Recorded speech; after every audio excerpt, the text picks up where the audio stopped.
Soi-disant là pour devenir des hommes, soi-disant là pour servir le pays, mais en fait on n'est rien. On est là pour permettre à des pauvres types frustrés de se défouler et pour passer le balai. C'est ça la réalité du service militaire. Bah, de toute manière, on ne pouvait pas faire autrement. On était obligés. À l'époque, tout le monde faisait son service militaire. Si tu n'étais pas incorporable, tu étais un crevé, entre guillemets, tu étais un bon à rien.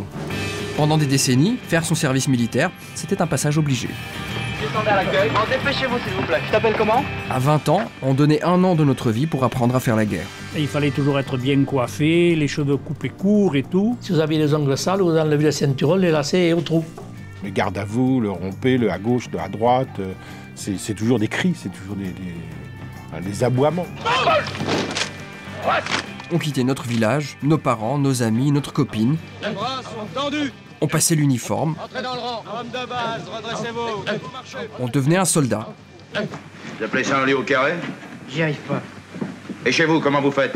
Chez moi, on fait pas les lits au carré, puis c'est ma mère qui les fait. Vous auriez dû l'emmener avec vous? On vous apprend à ne pas être un homme, puisque vous n'avez pas le droit de dire non. Et c'était comme ça depuis la Révolution française. 1, 2, 1, 2, 1, 2, 1, 2.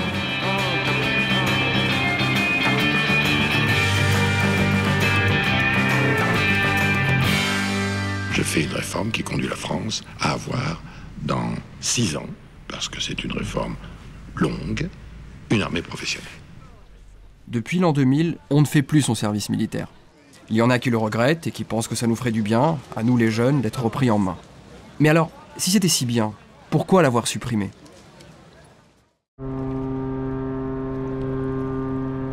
Pour comprendre cette disparition, revenons au début des années 60. Nos grands frères qui terminent leur service rentrent traumatisés de la guerre d'Algérie.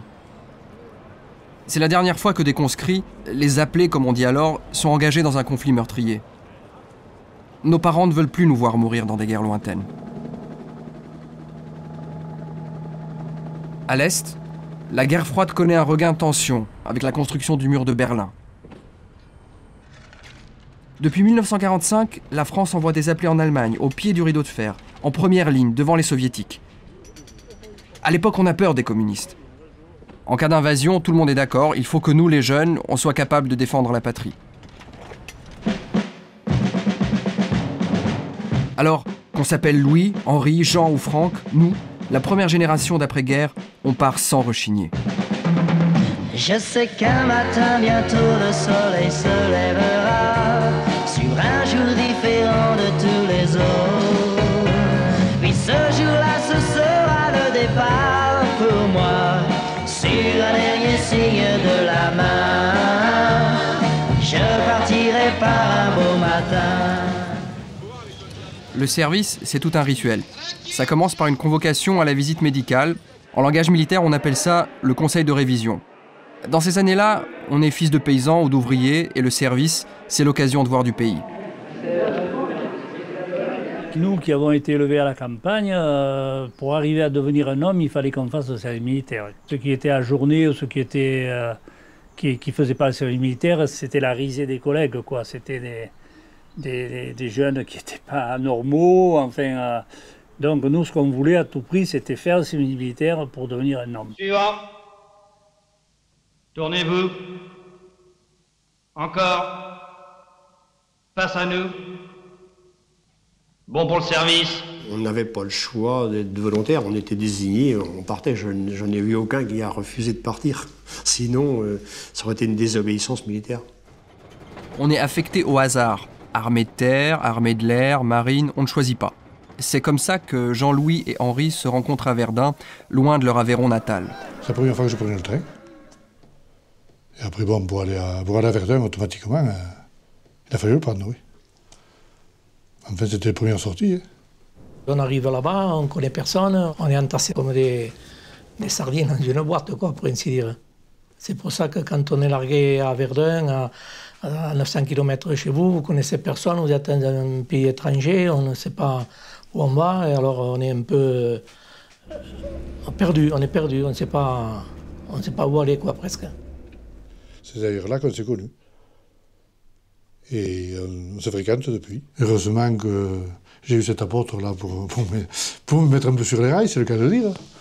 puisqu'on s'est retrouvés, sans le vouloir, dans la même chambre. Alors ça a été le premier que j'ai... On ne l'a pas choisi, on a dit on était là. On s'est mis au fond contre une fenêtre, moi dessous, lui est arrivé dessus, et puis voilà, c'est de là que on tout a est parti. Le premier jour. Du premier jour. Oui. Et on ne se connaissait pas avant. Non. Quand nous sommes partis, nous étions quand même jeunes, disons, donc un peu timides, et on avait tout à découvrir de la vie et de l'armée.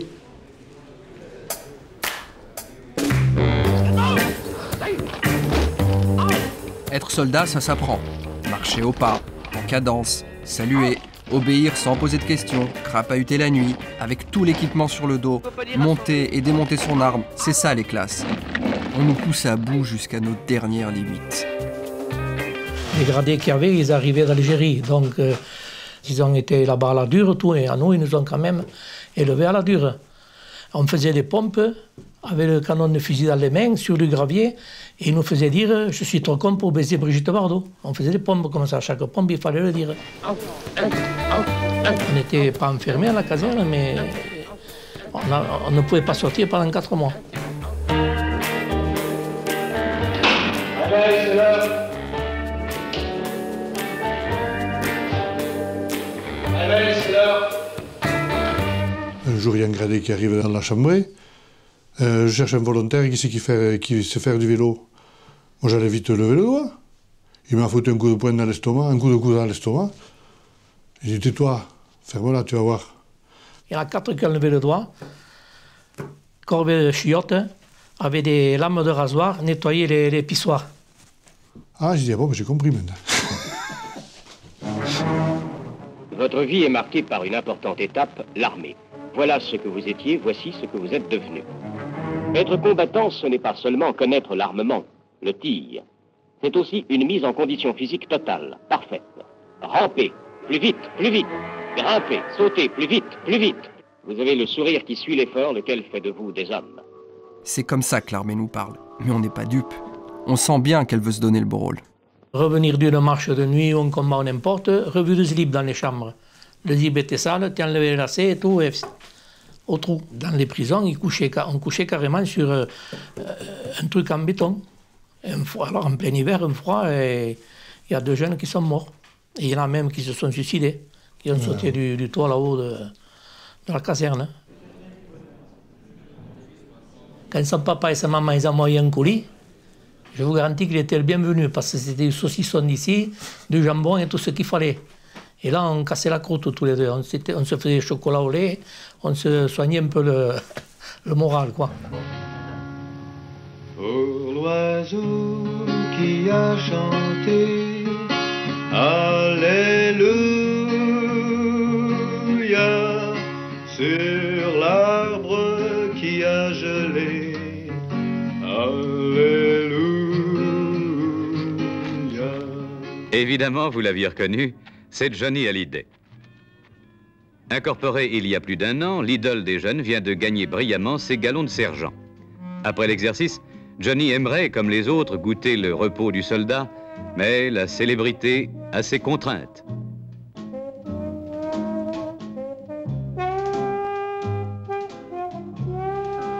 J'ai un peu l'ennui du pays, tu vois. L'ennui du pays. Bon, enfin, avec les disques et les copains, quand même, cette chambre qui te permet de te détendre dans l'après-midi. Et toutes les 3 semaines, une permission de 36 heures pour Paris, ça va très bien.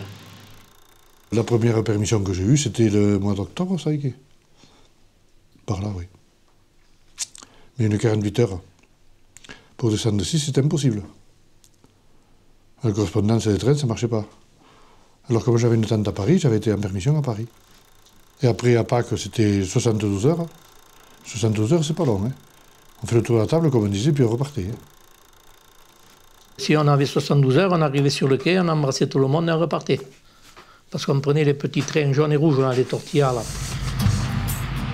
Entre les corvées, les manœuvres et les rares permissions, très vite, on s'ennuie ferme et on compte les jours.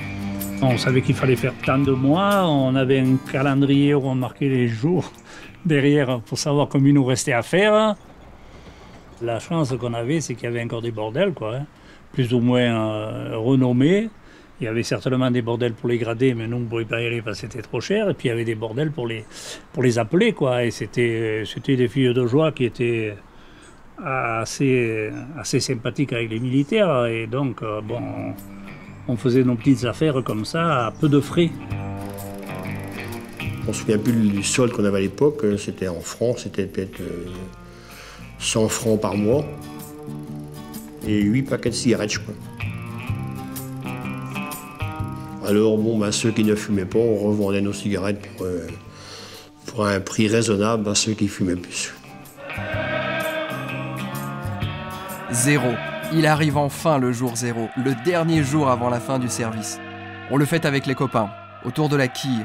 La quille, c'est une coutume. Pour passer le temps, on prend un bâton, on le décore, on le taille, comme des prisonniers qui attendent leur libération. Le jour où on pouvait prendre la quille dans les mains et l'arroser avec du vin ou de la limonade ou ce qu'on avait, c'était qu'on était sorti de ce petit enfer, quoi, du service militaire. La caserne, on la laisse sans regret aux Bleu Beat, les nouveaux qui vont prendre notre place. Nous, on part rejoindre nos familles et surtout nos copines, la quille autour du cou, notre virilité enfin retrouvée. Ah, encore. Oh, ça va, ça va.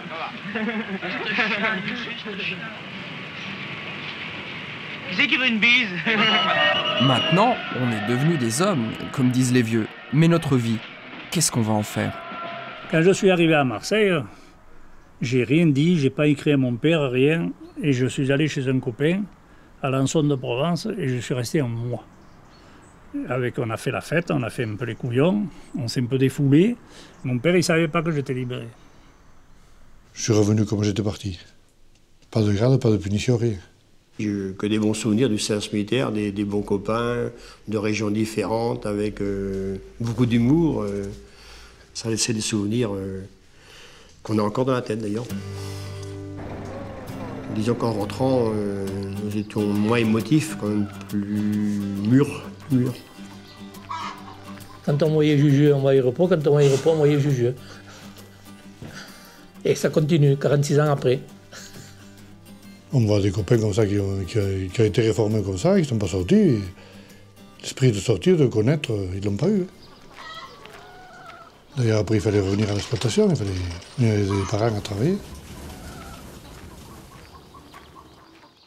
À partir de 1965, dans les casernes, c'est la génération du baby-boom qui débarque en masse. On vient de la ville, on aime le rock, les yéyés, et on roule en scooter. Le pays est en pleine expansion, on appelle ça les 30 Glorieuses. Pour nous, l'avenir est plein de promesses. On se marie jeune et on fait des projets. Mais il y a toujours ce service obligatoire, et se quitter, c'est pas simple. Cette jeune femme qui est ici grâce à ses diplômes et au diplôme de son mari est seule pour de longs mois encore. Vous êtes mariée et vous êtes seule ici dans cet appartement. Où est votre mari? Mon mari est au service militaire. Vous êtes seule depuis combien de temps? Depuis 1 an. Et mariée depuis combien de temps? Depuis 1 an et demi. Est-ce que vous avez eu du mal à supporter cette solitude? Un mal énorme. Un mal énorme. Oui. Surtout au début, je pensais que je m'habituerais jamais. En général, on dit que c'est le mari qui fait le service militaire, mais je crois que toutes les femmes qui sont mariées pensent que les femmes font également le service militaire par la même occasion. Pour combler l'attente des retrouvailles, on s'écrit. Le téléphone, c'est pour les riches. Pour donner des nouvelles à sa fiancée et à ses parents, Robert entame une correspondance régulière. Chers frères et sœurs, 6e journée militaire, tout va bien. Nous sommes arrivés jeudi matin à Bordeaux, nous étions à peu près 200. On nous a tout de suite embarqués, non pas dans des camions, mais dans des cars. En arrivant au centre, on a fouillé nos bagages, détection des armes.